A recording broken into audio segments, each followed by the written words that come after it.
나는 한국을 검증하러 갔다. 결국 검증된 것은 내 편견이었다. BBC 기자 에밀리 하워드의 한국 취재 실화. 지금 유럽 언론계가 술렁이고 있습니다.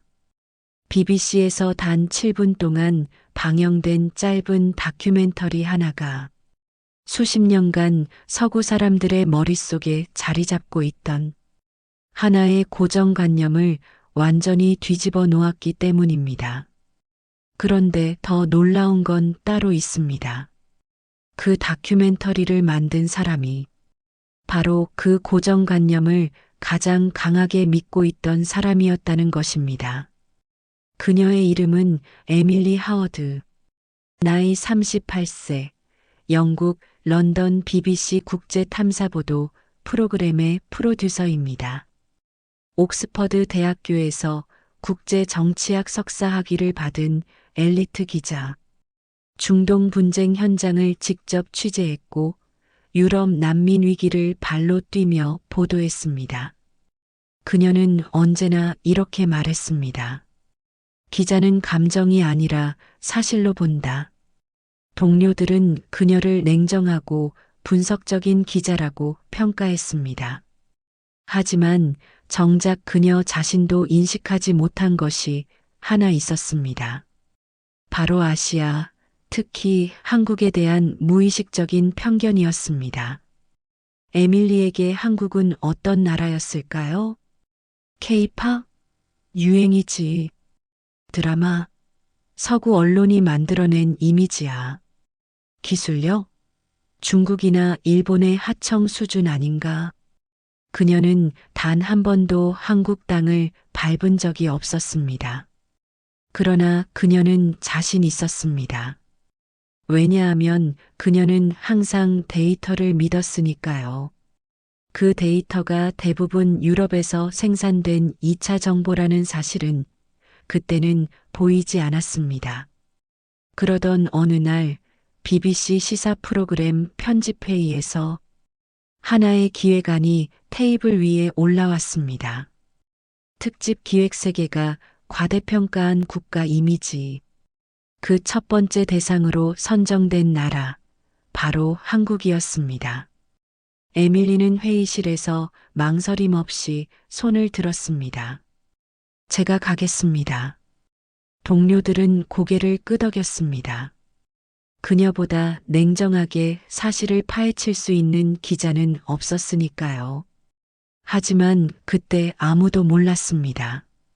그 취재가 에밀리 자신의 내면에 있는 무언가를 완전히 무너뜨리게 될 것이라는 사실을.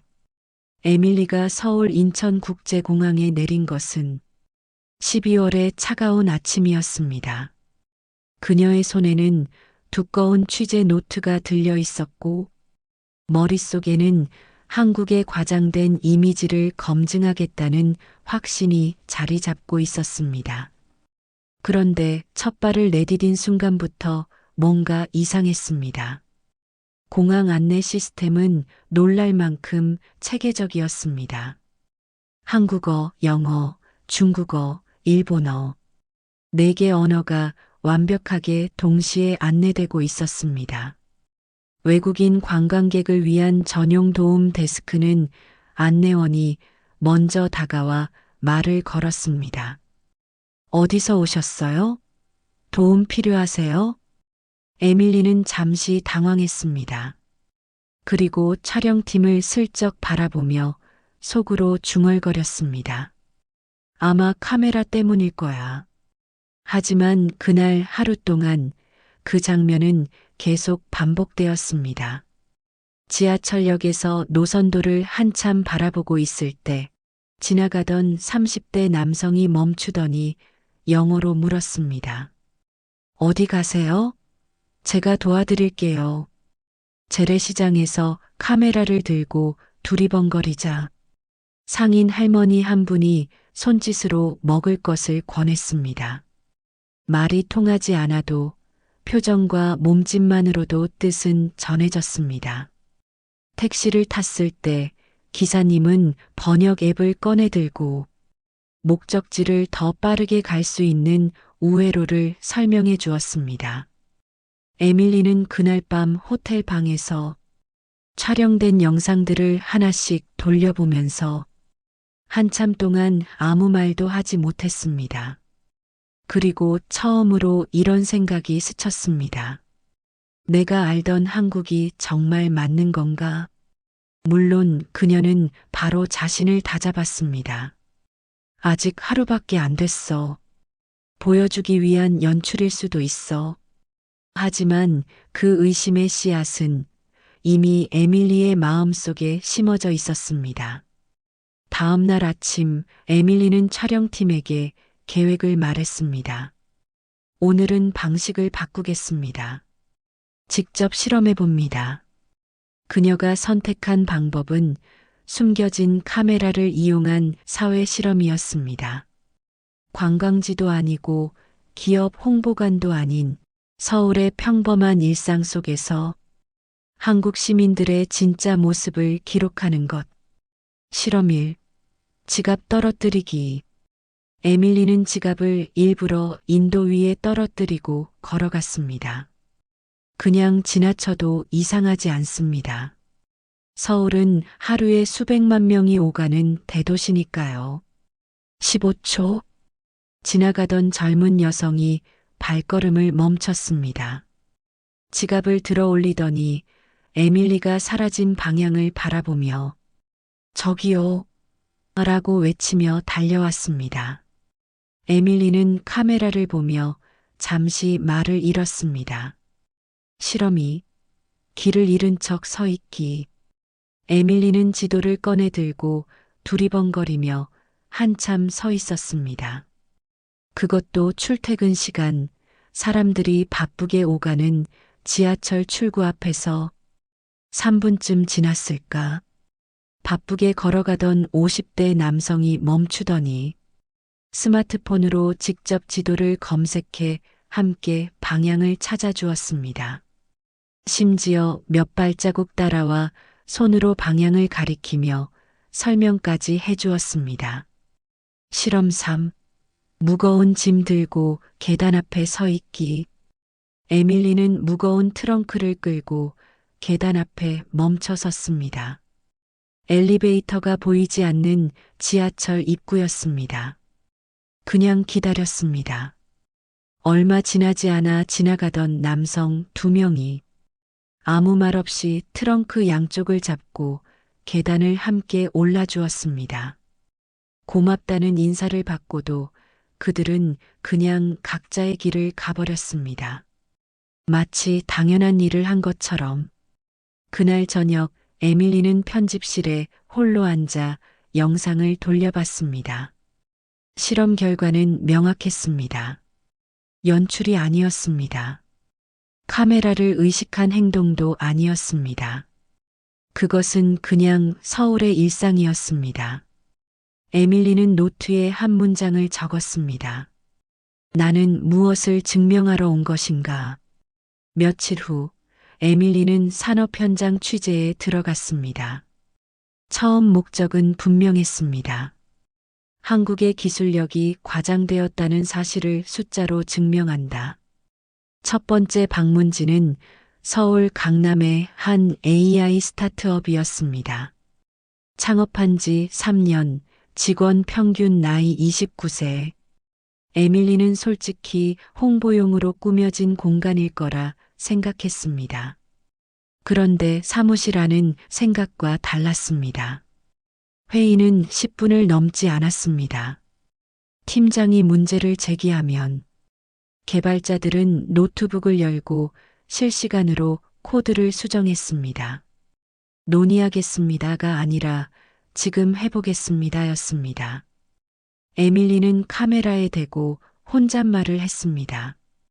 유럽이었다면 이 결정이 나오는데 3주가 걸렸을 겁니다. 두 번째는 경기도의 반도체 연구소였습니다. 에밀리는 그곳에서 20대 후반의 연구원을 인터뷰했습니다. 그 연구원은 유럽 유수 대학과 공동 연구를 진행 중이었고 네이처지에 논문을 3편 낸 상태였습니다. 에밀리가 물었습니다. 이런 성과를 내는 비결이 뭔가요? 그 연구원이 웃으며 답했습니다. 빨리 실패하고 빨리 다시 하는 것입니다. 세 번째는 인천의 스마트 물류센터였습니다.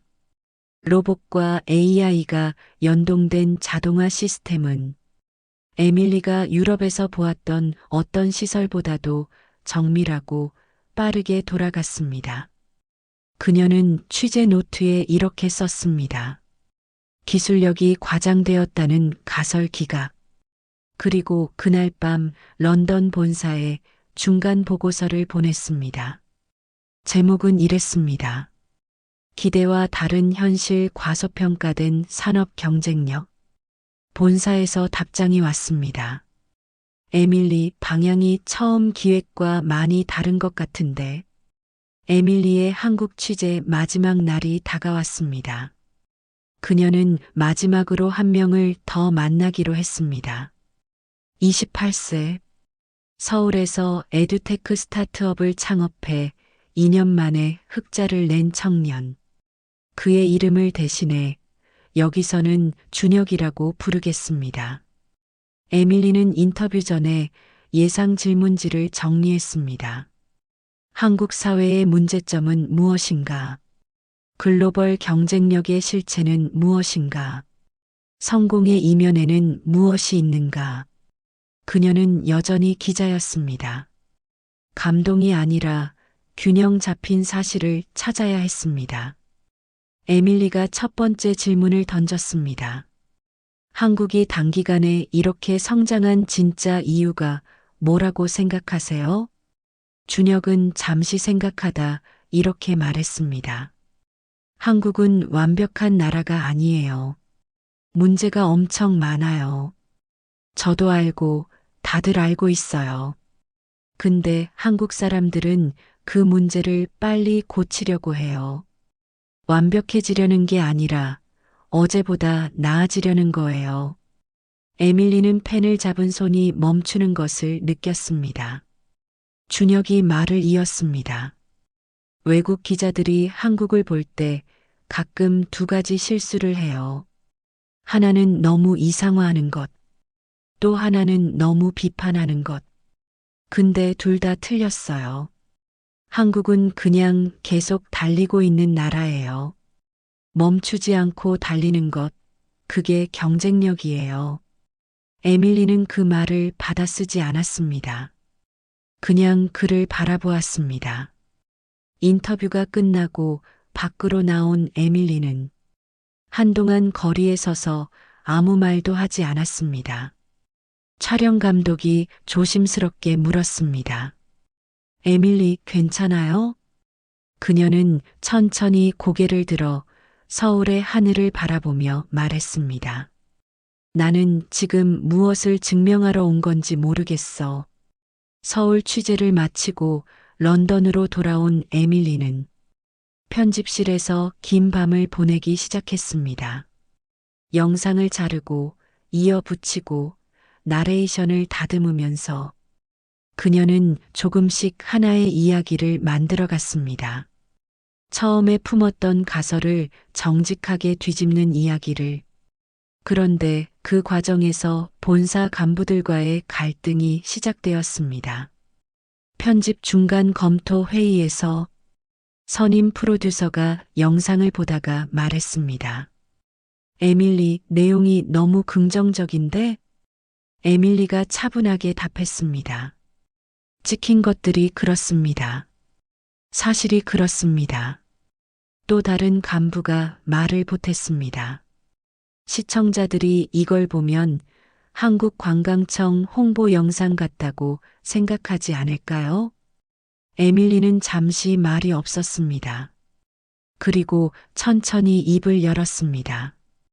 우리가 그렇게 생각하게 된 게 문제 아닌가요? 어떤 나라를 긍정적으로 묘사하면 홍보처럼 보인다는 것 자체가 우리가 그 나라를 항상 부정적으로 봐왔다는 증거 아닌가요? 회의실이 잠시 조용해졌습니다. 며칠 후 프로그램 총책임자가 에밀리를 불렀습니다. 에밀리, 원래 기획 의도는 과장된 이미지를 검증하는 거였잖아. 방향이 너무 달라지면 시청자가 혼란스럽지 않겠어? 에밀리는 그 말에 이렇게 답했습니다. 방향이 바뀐 게 아니에요. 과장인지 아닌지 확인하러 갔고, 확인해 보니 과장이 아니었어요. 그게 취재의 결과입니다. 우리는 보고 싶은 걸 보여주는 직업이 아니라 사실을 보여주는 직업입니다. 총책임자는 한동안 그녀를 바라보다가 결국 이렇게 말했습니다. 방송하겠습니다. 2월의 목요일 저녁 BBC 시사 프로그램 코너에서 7분짜리 다큐멘터리가 방영되었습니다. 제목은 이랬습니다. 코리어 베러파이드 과장인가, 진실인가. 방송이 끝나자마자 BBC 홈페이지와 유튜브 채널에 수천 개의 댓글이 쏟아지기 시작했습니다. 나는 한국이 그냥 K-팝 나라인 줄만 알았어요. 완전히 다시 보게 됐습니다. 저 스타트업 대표 말이 계속 머릿속에 맴돌아요. 달리는 나라. 이 7분짜리 영상이 제 여행 계획을 바꿔놨습니다. BBC가 이런 내용을 방영할 줄은 몰랐어요. 예상 밖이에요. 영상은 72시간 만에 유럽 전역에서 100만 뷰를 넘었습니다. 프랑스, 독일, 네덜란드 언론들이 BBC 다큐를 인용하며 한국을 다시 봐야 할 이유를 다루기 시작했습니다. 에밀리의 이름도 함께 퍼져나갔습니다. 그녀에게는 수십 개의 인터뷰 요청 메일이 쏟아졌고 일부 한국 언론도 그녀의 이야기를 보도하기 시작했습니다. 하지만 에밀리는 그 모든 것보다 하나의 메일이 가장 마음에 남았다고 말했습니다. 한국 시청자가 보낸 짧은 영문 메일이었습니다. 감사합니다. 우리도 우리나라를 다시 보게 됐어요. 에밀리는 다큐멘터리의 마지막 나레이션을 한참을 고민하다 이렇게 완성했습니다. 나는 한국을 검증하러 갔습니다. 처음엔 내가 이미 알고 있는 답을 확인하러 간다고 생각했습니다. 한국은 과장된 성공 스토리를 가진 나라. 미디어가 만들어낸 이미지.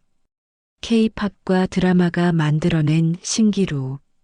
하지만 서울에서 보낸 2주 동안 나는 단 한 번도 그 가설을 입증하는 장면을 발견하지 못했습니다. 대신 전혀 다른 것을 발견했습니다. 지갑을 집어 달려오던 시민. 10분 만에 코드를 고치는 엔지니어. 완벽하지 않아도 된다.